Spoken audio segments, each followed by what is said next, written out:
Le paludisme, ou malaria, responsable de plus de 500 000 morts par an, est la première maladie parasitaire au monde. En 2013, 198 millions de personnes ont été infectées, la plupart dans les pays pauvres.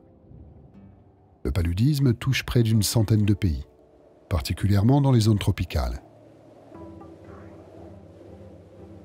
À elle seule, l'Afrique concentre 90% des cas de paludisme, loin devant l'Asie et le Proche et Moyen-Orient. Avec plus de 20 millions de cas, le Nigeria et la République démocratique du Congo paient le plus lourd tribut.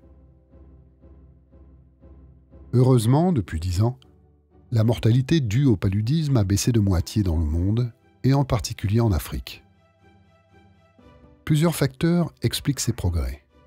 La prévention, distribution de moustiquaires, pulvérisation d'insecticides, traitement préventif des femmes enceintes, et surtout le traitement avec l'arrivée de nouvelles combinaisons de molécules, appelées ACT, basées sur l'artémisinine, issue d'une plante chinoise.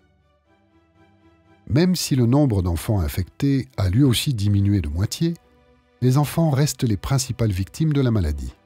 Chaque minute, un enfant de moins de 5 ans meurt du paludisme.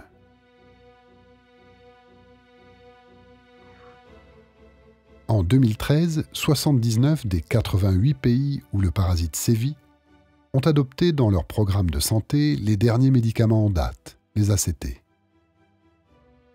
L'accès aux soins et le dépistage est un véritable enjeu de la lutte contre la maladie. En Afrique, 70% des malades pourraient être traités avec les antipaludéens ACT distribués dans les établissements publics.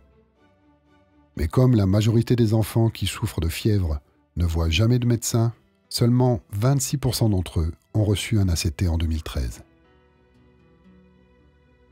Mais les ACT, combinaison d'artémisinine avec une ou deux autres molécules, se heurtent comme ses prédécesseurs à l'adaptation du parasite.